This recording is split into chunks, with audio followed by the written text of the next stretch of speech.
오늘 베냐민을 데리고 애굽에 가다.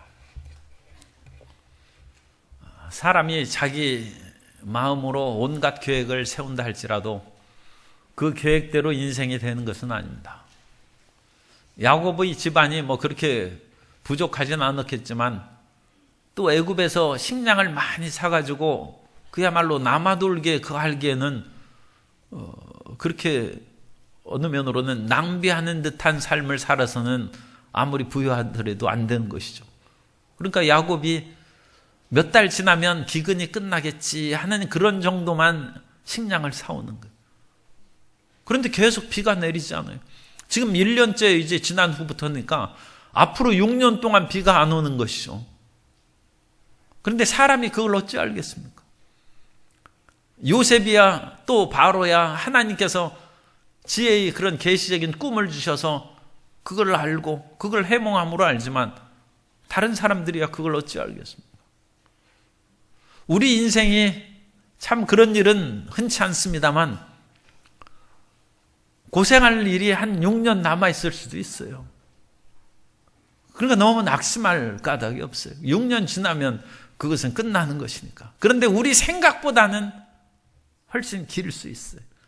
그리고 그 하나님께서 7년 가뭄을 주시는 것은 하나님의 은혜입니다.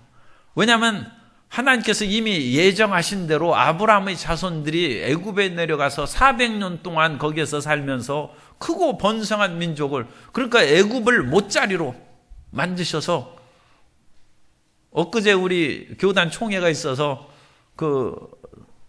서울에서 이렇게 내려오면서 보니까 논에 물이 다 돼가지고 온 천지가 물천지로더라고요.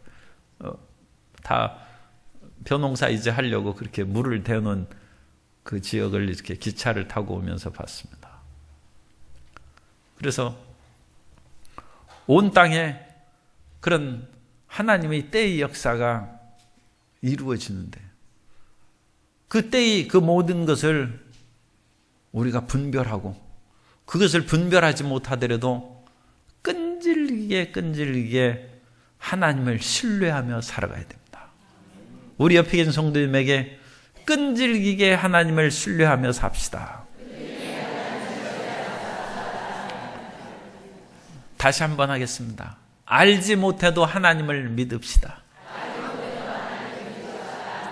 하나님께서 우리에게 알려주시고 지내게 하실 때도 있지만 우리가 모르는 가운데 하나님의 선하신 뜻이 이루어지는, 아브라함의 선하신 뜻이 이루어지는 것이고, 지금은 요셉을 통하여 하나님의 선하신 뜻을 이루는 것이고, 지금 가뭄을 통해서 하나님의 선하신 뜻이 이루어지는 것이지 가뭄으로 야곱의 가족 죽이려고 하는 것이 아닙니다. 우리가 이제 그걸 믿어요. 그걸 믿고 나아가야죠. 그래서 곤고한 날에는 생각하라는 거예요. 전도서 7장 14절에 형통한 날에는 기뻐하고 곤고한 날에는 되돌아보아라, 생각하라는 것입니다. 이 두 가지를 하나님이 병행하게 하사 사람이 그의 장래일을 능히 헤아려 알지 못하게 하셨느니라. 우리는 모르는 것이 많다는 것이죠. 이 세상에서 재앙이 다가와도 그 재앙이 천형이냐 인재냐, 이 천형은 하늘의 형벌입니다. 하나님의 심판인지 자기가 자초한 그런 재앙인지 그것도 구별하기 쉽죠. 세상에서 가끔 무슨 사고나 그런 것이 나면 그것은 인재라 그런 것이 신문에 많이 나지 않습니까? 사람이 잘못해서 재앙이 다가오는 것이다. 그러니까 어려운 일이 다가왔을 때 이것이 내가 잘못한 것인지 아니면 하나님께서 어떤 것을 이끌어 가시기 위해서 행하신 일인지 그것을 구분하기가 쉽지 않습니다. 이스라엘 백성들이 여리고를 정복한 후에 작은 성 아간을 정복하러 갔을 때 전쟁에서 졌어요. 아니 그 크고 견고한 성읍은 정복했는데 그 시시한 보잘것없는 아이성을 실패했어요. 그 경우는 인재, 사람이 잘못했기 때문에 하나님께서는 당연히 이길 수 있도록 모든 것을 이끌어 가시는데 아간이 잘못함으로 말미암아 이스라엘의 재앙입니다. 그래서 아간의 죄를 캐물은 즉 시날산 외토와 은과 금을 탐욕에 취해서 그걸 감춘 거예요. 다윗 시대에 3년 동안 기근이 들렀는데 그 3년 기근이 드니까 다윗이 하나님 앞에 기도했어요. 그랬더니 사울의 죄 때문이라고 했어요. 사무엘하 2장 21장 1절에 보면 다윗 시대에 해를 거듭하여 3년 기근이 있으므로 다윗이 야훼 앞에 간구하매 야훼께서 이르시되 이는 사울과 피를 흘린 그의 집으로 말미암음이니 그가 기브온 사람을 죽였음이니라 하시니라. 우리가 하늘로부터 오는 재앙인지 내가 잘못한 것인지 잘 모를 때가 많이 있습니다만, 그러니까 어찌됐든 기도해야 됩니다. 그럼 기도하면 하나님께서 우리에게 깨달음을 주시고 하나님의 선하신 길로 인도하여 주시는 것입니다. 그래서 어쨌든 재앙이 다가오면 기도해야 됩니다. 왜냐하면 그 재앙이 다가온 것이 반드시 나쁜 거 아니에요. 지금 이 재앙을 통하여 야곱이 뭐하러 애굽으로 이민 가겠어요? 어려우니까 이민 가는 거예요. 엘리멜렉이 왜 모압으로 이민 갑니까? 집안이 망해가지고 전답 다 팔고 죽을 지경이 됐으니까 엘리멜렉이 나오미와 함께 모압으로 이민 가는 거예요. 그런데 모압으로 이민 간 이유를 결국 우리가 성경을 통하여 깨달으면 며느리 룻 데리고 오려고 간 거예요.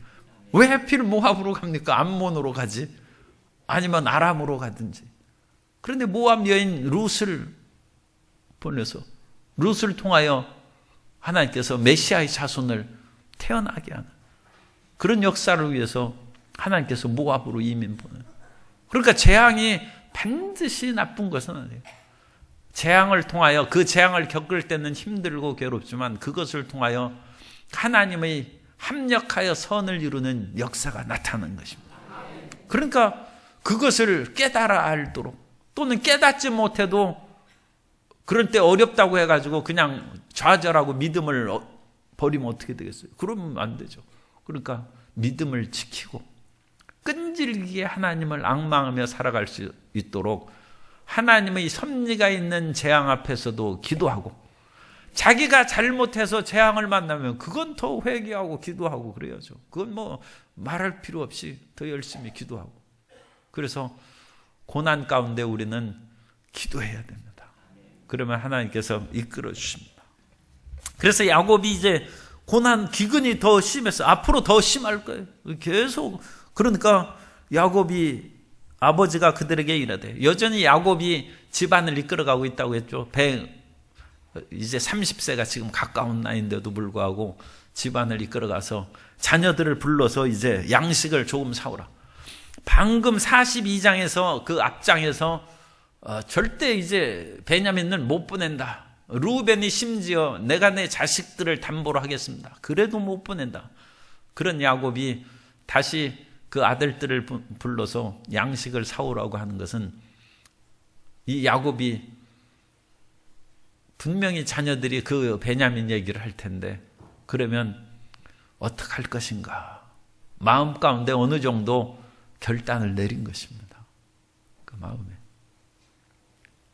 그래서 그 마음 가운데 마음의 애착을 정리하도록 그 야곱이 아마 기도하면서 마음을 정한 것 같아요. 그러나 일단 그 아들들을 불러서 곡식을 사오라고 하니까 그 유다가 여기에서 지도자로 나타난 그런 아들의 모습을 보여줍니다.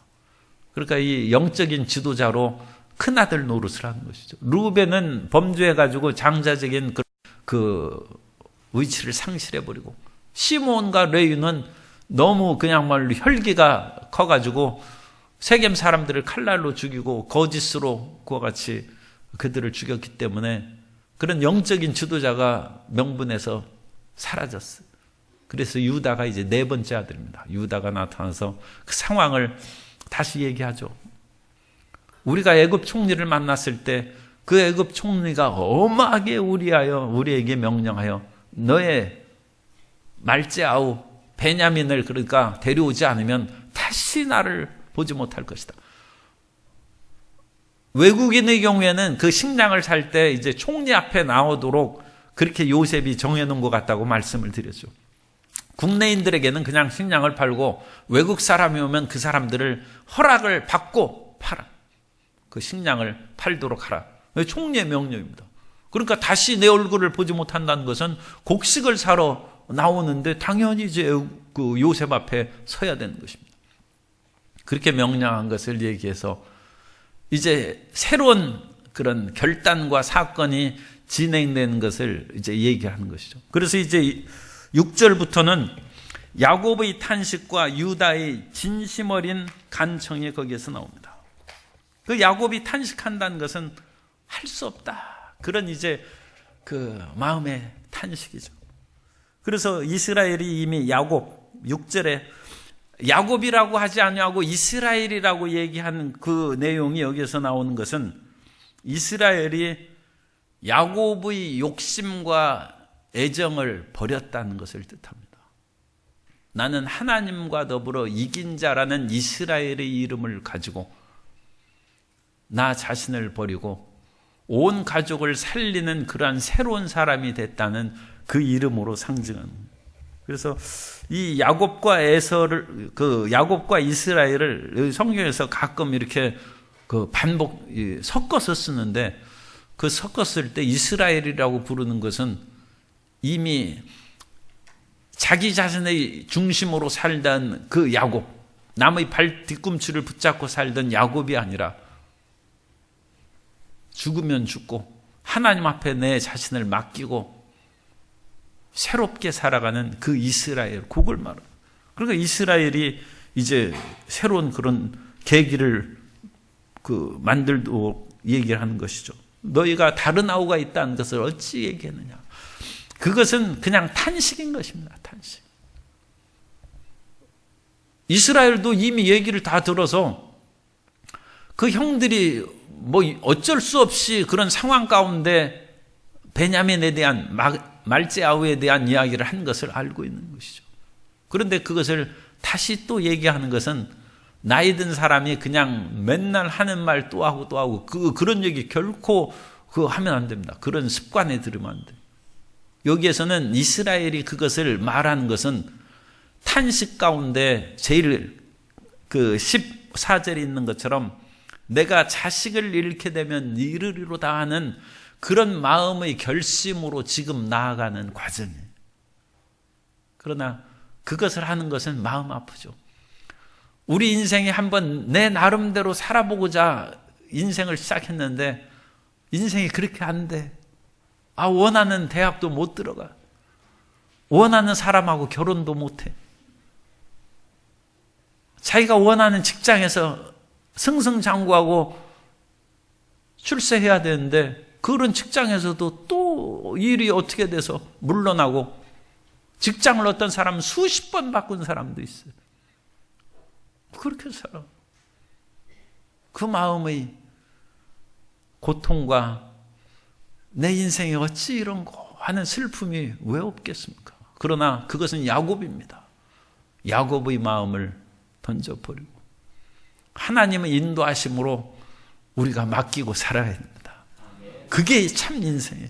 그게 진짜 인생이지 내 마음대로 여기저기 끊임없이 그야말로 이리 뛰고 저리 뛰고 사는 그것이 참다운 인생이 아니라 주님께서 우리의 모든 것을 아심에 전능하시고 전지하시고 절대 선이신 하나님께 맡기고 사는 것입니다. 그래서 이 탄식을 하니까 그 형들이 그 사람이 이런 식으로 유도신문한 것이죠. 이 말제아우가 아버지가 계시냐, 너 형제가 누구냐. 이미 요셉이 그거 다 알고 있는데 그걸 그리고 총리가 얘기하는데 대답 안 할 수 있습니까? 그리고 곡식 사러 왔는데 대답 안 하면 너희는 곡식 못 판다 그러면 끝 아닙니까? 대답 안 할 수 없죠. 그리고 그 사람이 마지막 말제아우인 베냐민을 데리고 오도록 하기 위해서 그런 질문을 했다는 것을 어찌 알겠습니까? 그런 형제가 있고 말제아우가 하나는 없어졌고 하나는 지금 아버지하고 있습니다. 그래? 그러면 그 아버지 여기 있는 아들을 데려오라. 그런 말을 할 까닭이 사실 총리가 어디 있어요? 애굽 총리가. 그건 무슨 상관이 있습니까? 요셉이니까 이제 데려오라는 것이죠.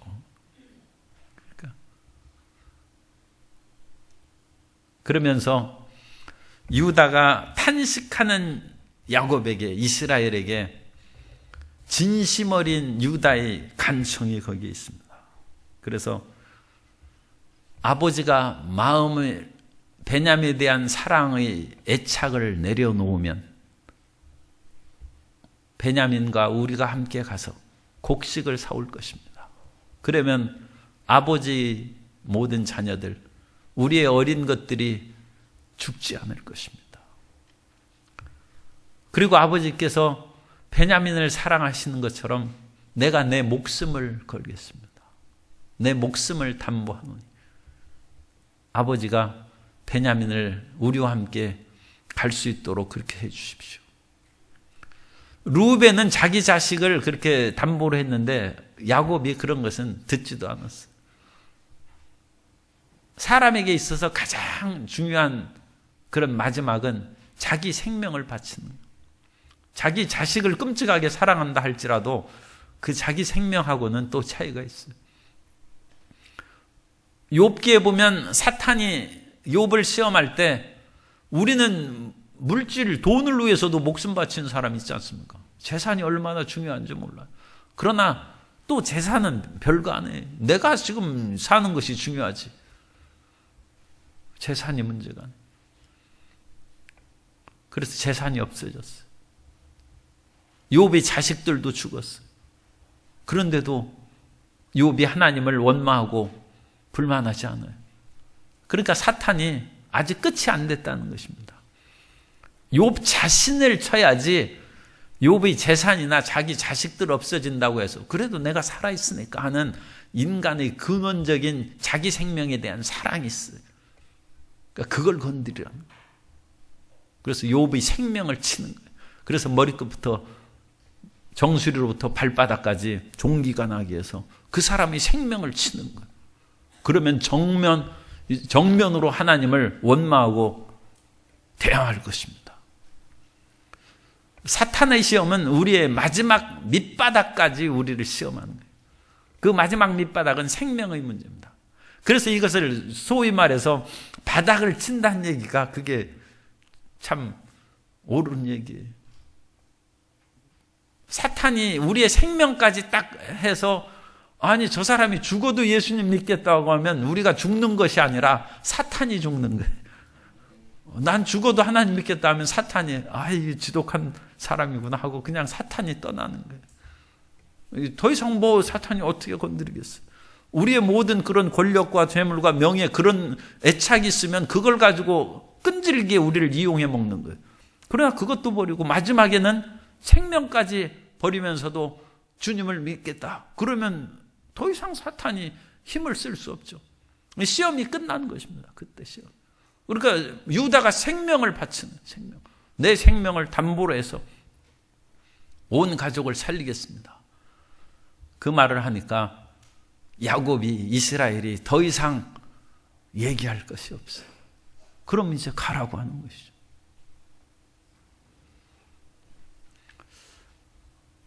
인생의 탄식과 갈등이 나가올 때 그 문제를 해결하는 것은 진심입니다.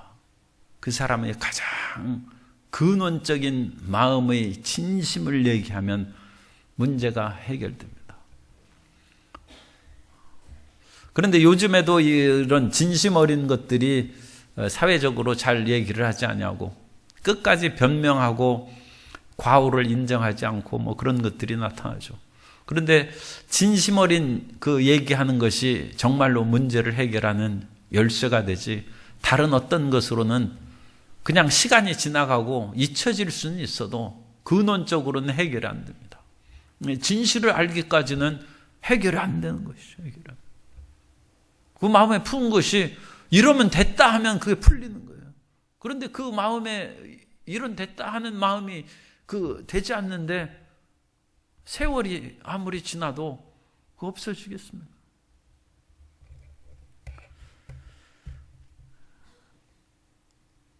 야곱이 이제 결심하는데 이 결심할 때 계기를 만들어주는 그것도 필요해요. 그래서 야곱의 결심으로 애굽으로 떠난 것이 이제 11절부터 15절까지 그렇게 나옵니다. 그래서 유다가 이 진심 어린 말을 하고 그러자 11절에 그들의 아버지 이스라엘이 그들에게 이르되 그러할진대 이렇게 하라. 이미 야곱이 베냐민에 대한 애착을 내려놓는 거예요. 이거 붙잡고 이 마음의 사랑을 끊어버리는 거예요. 그것을 내려놓고 그러면서 그렇게 보내라고 그렇게 얘기합니다. 이스라엘이 집안의 어른이고 지도자죠. 지도자가 나는 절대로 베냐민 못 보낸다. 그렇게 했다가 몇 달 지난 후에 다시 베냐민 보내가지고 양식 사오라. 그것도 이 지도자의 체면이 말이 아니죠. 전에는 베냐민의 생명을 끝까지 지켜 보호하겠다는 그런 굳은 결심을 아버지 야곱이 하다가 이제는 베냐민 보내서 혹시 죽을지라도 우리가 살아야 되겠다. 그러면 결국 내 살자고 이제 자식까지 애굽에 보내나 그런 오해도 있을 수가 있어요. 그러나 이것은 야곱이 하는 얘기가 아니라 이스라엘이 얘기하는 것이죠. 그러니까 이스라엘이 하는 것이니까 이전의 야곱으로 처자식 다 죽어도 레아와 그 자녀들, 라헬과 그 자식들 다 앞서 야복강을 건너고 자기는 건너지 않고 이거 그래도 내가 살아남아서 혹시라도 에서가 와가지고 내 가족들 치면 멀쩡한 두 다리로 내 도망가야 되겠다 하는 그런 야곱의 자기중심적인 마음이 혹시 있었을지 몰라요. 그러나 여기에서는 그 야곱이 아니라는 거예요. 이스라엘이 이르되 그렇게 하는 거예요. 이스라엘이. 그리고 그 이스라엘이 이런 자기 말을 번복할 수 있도록 해주는 그 계기가 유다의 말입니다. 유다가 아버지 내가 내 생명을 담보로 걸 테니까 베냐민을 보내주십시오. 그러면 이제 똑같은 자식이죠. 유다도 자식이고 베냐민도 자식인데 유다가 내가 목숨 바쳐서 내 동생 베냐민을 지키겠습니다. 못 지키면 내가 죽겠습니다. 대신 담보한다는 것이죠. 그럼 아버지 입장으로서는 똑같은 자식인데 베냐민만 내가 움켜쥐고 유다는 너는 죽어도 상관없고 그렇게 하겠습니까?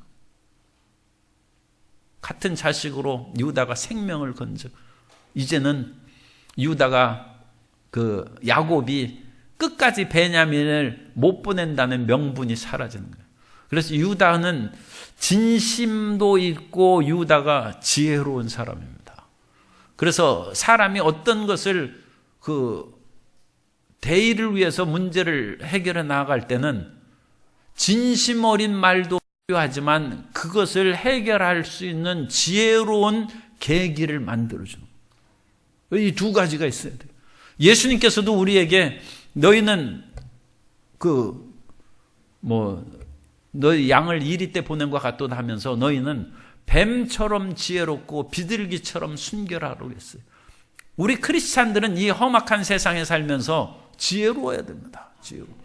그런데 우리의 마음의 가장 깊은 곳에는 순결한 진심을 얘기하는 그 사람들. 진심을 얘기한다고 해서 어디 가서나 그렇게 진심 얘기하면 그건 또 거친 말이 나오네. 그건 바보죠. 그거 바보입니다. 그건 진심을 얘기한 사람이 아니라 다른 사람 오히려 진심 얘기한다고 여기저기 사실 얘기해가지고 다른 사람 고통에 빠뜨리고 그건 바보죠. 지혜로 있어야지. 지혜. 내가 이 말을 함으로써 진심을 얘기하는 것은 사람을 살리자고 진심을 얘기하는 것이지 남을 곤경에 빠뜨리자고 진심 얘기하고 그것은 어리석은 것이죠. 그러니까 지혜와 진심이 같이 있어야 돼요. 같이 있어서 그 진실된 얘기를 지금 하는 것이 옳은가? 아니면 죽을 때까지 얘기를 안 하는 것이 옳은지. 그게 지혜입니다. 그래서 지혜로운 사람은 끝까지 얘기 안 할 수도 있어요. 우리가 진실을 얘기하는 것은 내 편하자고 진실을 얘기하면 안 되고 나와 공동체를 살리기 위해서 진실을 얘기하는 것이고 그래서 그 얘기하는 시기나 모든 방법은 지혜에서 나오는 것입니다. 그 유다가 자기 생명을 담보로 하니까 야곱이 다른 자식들 앞에서 체면이 상한 거예요. 그래, 유다가 생명을 걸었으니 같은 형제의 그런 생명을 똑같이 내가 존중하고 똑같이 여긴다는 아버지 입장으로 유다도 보내고 베냐민도 보내서 양식을 사와라. 그렇게 지시를 하는 것입니다. 우리가 항상 크리스찬의 이 지혜와 진심, 순결함, 그것을 항상 두 가지를 같이 있어야 돼요. 같이 있어요. 크리스찬이 순진무구한 사람이 돼서는 안 돼요. 순진무구한다는 것은 어느 면으로는 어린아이와 같은 것입니다. 우리 크리스찬들은 어른이 돼야 되고 지혜를 가져야 돼요. 그래서 이런 옷걸이가 이제 그 사건을 해결할 수 있는 것이, 옷을 걸으려면 옷걸이가 있어야죠. 그래서 계기를 만들어준다. 그러니까 12의 혈루병 걸린 사람이 있었는데 그 계기를 스스로 만들어주는 거예요. 마태복음 9장 20절 이하에 보면 12의 동안이나 혈루증으로 앓는 여자가 예수의 뒤로 와서 그 겉옷가를 만지니 이는 제 마음에 그 겉옷만 만져도 구원을 받겠다 함이라. 예수께서 돌이켜 그를 보시며 이르시되 따라 안심하라. 내 믿음이 너를 구원하였다 하시니 그 여자가 즉시 구원을 받으니라. 옷을 만지는 계기. 예수님의 겉옷을 만지는 계기가 뭐예요? 예수님의 겉옷이 어디 있어요? 그러니까 그 계기를 만들어야 돼요. 그 예수님의 겉옷은, 제가 이제 예를 들면 그 일주일 금식하는 거예요. 내 일주일 금식함으로 하나님 앞에 내 자신을 생명을 걸고 기도하고, 그 일주일 금식하면 하나님이 그 금식이 끝나는 때에 겉옷을 만지는 계기를 주시는 거예요. 나는 100번 철야 기도를 한다. 그 계기예요. 그러면 우리가 지금 99번째 창세기 하는데 100번째는 뭔가 좋은 일이 있을 것 같지 않습니까? 아니, 그런 것처럼 100번 철야 기도를 함으로써 내 마음에 간절한 소원을 기도한다. 100번째 역사가 나타나는 거예요. 우리가 하는 것은 아니, 하나님이 하시는 거죠. 아니, 하나님이 첫 번째도 하실 수도 있고 50번째도 할 수 있는데 우리가 그 옷걸이의 계기를 만드는 거예요. 겉옷을 만드는 걸 계기. 내가 천일 새벽 기도를 제단을 쌓는다. 그래서 첫날 새벽 제단을 쌓는 그때 하나님께서, 그러니까 우리 마음을 하나님이 살피시는 거예요. 그리고 그 천일 기도, 새벽 기도가 끝날 때 하나님께서 기적을 베푸시는 것은 그러한 마음의 결단과 하나님에 대한 헌신을 통하여 우리 자신이 믿음이 생기는 거예요. 그래서 우리 자신이 믿음이 생기고 자기 자신에 대한 신뢰감이 생기면 더 크고 위대한 일을 할 수 있어요. 우리는 천일 기도해가지고 응답, 기도 제목이 어떤 것인지 몰라도 그거보다 큰 일이 세상에는 많죠. 그런데 우리 자신은 그게 중요해가지고 뭐 100번 철야 기도나 뭐 일주일 금식이나 천일 뭐 새벽 기도 그걸 했는데 세상에는 더 크고 중요한 일이 얼마나 많아요. 그런데 그것을 하나님이 응답하심으로 더 크고 위대한 크리스찬의 삶으로 나아가게 하는 것입니다. 그렇게 해야 하나님의 나라가 확장되죠. 우리 자신 문제가 이제 천일 새벽 기도하니까 문제가 끝났다 해서 그냥 놀고 있으면 그 사람은 자기 생명으로 이 땅에서는 즐겁게 살지 몰라도 하나님 나라 건설에는 더 이상 무용지물이죠. 그럼 하나님이 다시 기도하기 위해서 그 사람 재앙에 빠뜨리면 되겠어요? 어찌 그런 일을 반복합니까? 그건 안 되죠. 천일 기도가 끝난 후에는 하나님께서 나를 이와 같이 응답하시고 새로운 건강과 삶의 복을 주셨은즉 이것을 토대로 내가 주님 기뻐하신 더 크고 위대한 일을 해야 되겠다. 그러한 새로운 꿈과 비전을 가져야 될 줄로 믿습니다. 그것을 통해서 우리 마음 가운데 그 옷걸이를.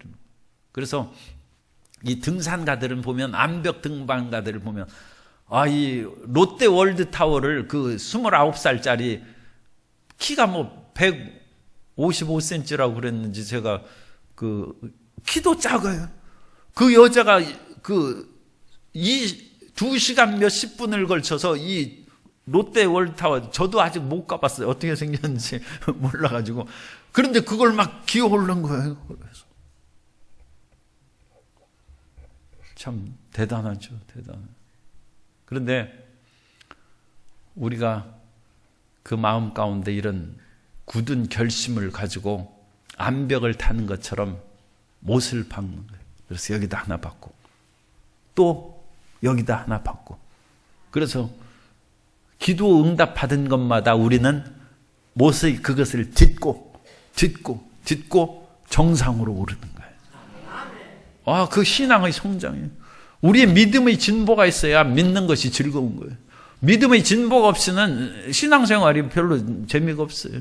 그런데 우리의 삶의 그 신앙의 목표를 그냥 자기 위주로 편안하고 그냥 온 가족 행복하게 사는 것으로만 목표를 삼으면 그것도 이루기가 쉽지는 물론 않죠. 그런데 그건 별로 더 이상 기도할 거 없어요. 조금 지나면 그건 다 없어져요. 해결되니까. 하나님이 정말로 원하시는 것을 위해서 끊임없이 옷걸이처럼 못을 받고 그것을 하나씩 딛고 전진하는 신앙의 그 성숙한 사람, 믿음의 진보가 있는 우리 모든 성도님이 돼야 될 줄로 믿습니다. 그래서 그 길로 해서 나가는 이 계기예요, 계기. 그래서 야곱이 유다가 만들어준 계기를 딱 딛고 그래, 그러면 베냐민을 보내주겠다. 그러면서 내가 자식을 잃으면 이르리로다. 그런 결단을 내립니다. 그것은 에스더에서 내가 죽으면 죽으리로다. 마찬가지예요. 사람이 마지막 결단을 내리면 그것으로 인하여 하나님의 역사가 나타납니다. 그리고 나서 이제 끝에 보면 15절에 그 형제들이 예물을 마련하고 갑절의 돈을 자기들이 손에 가지고 예물을 마련하고 그것은 야곱이 그 이스라엘이 예물을 조금씩 다 가져가라고 그랬죠. 유향 조금, 꿀 조금, 향품, 모략, 유향나무. 그래서 마음의 결단을 내릴 뿐만 아니라 사람이 할 수 있는 선물을 이제 그 준비함으로 최선을 다하는 거예요. 진인사 대천명이죠. 어떤 일을 결단할 때에도 그 일을 진행하는 데 있어서는 그래도 내가 할 수 있는 마지막 일을 한다. 그래서 자녀가 그야말로 학도병으로 붙잡혀 갈 때도 그 어머니가 마지막으로 집안에 있는 그런 쌀을 보리하고 묶어가지고 주먹밥을 만들어서 주는 마지막. 그거 가다가 먹어서 무슨 큰 도움이 되겠어요. 언제 일제강점기에 붙잡혀 나가서 죽을지 모르는데. 그럼 마지막 사랑입니다. 그리고 그 마지막 사랑의 주먹밥이 기억돼서 전쟁의 위협에서 총에 맞아서 죽는 사람도 그 어머니를 보아야 되겠다는 사람은 살고 그런 사랑의 끈이 없는 사람은 죽습니다. 이 사람이 희한한 거예요. 그리고 똑같이 총에 맞아서 다 피를 흘리고 죽어도 그 주먹밥을 받은 사람이 그 어머니의 사랑을 기억하고 그러면 목숨이 유지가 되는. 옛날에는 그런 마음을 가진 사람은 귀신도 안 잡아간다고 그랬어요. 이 사람이 마음의 그런 것이 중요한 거예요. 마음에. 그래서 이 작은 정성도 이게 중요한 거예요. 항상 정성을 가져요. 정성 어린 것을 가지고 가는 사람에게 뜨개질로 옷 해가지고 입히고 보내는. 그거 살라고 주는 거예요. 살라고. 그거 옷 입는다고 그건 무슨 추운 겨울에 뜨개질로 조끼 하나 입어준다고 그거 해가지고 살겠어요. 그런데 그 사랑의 마음으로 사는 거예요. 이스라엘이 그것을 가르쳐줘. 그래서 꿀 조금, 유향 조금 그걸 가지고 보내는 거예요. 보내서 결국은 애굽에 갔어요. 그런데 참 여기 놀라운 게 정말 시간이 다 됐는데 그래도 어쨌든 간에 베냐민을 데리고 애굽에 내려가서 요셉 앞에 서니라. 그때 요셉의 심정을 한번 생각해 보세요. 요셉이 지금 얼마나 두렵겠어요.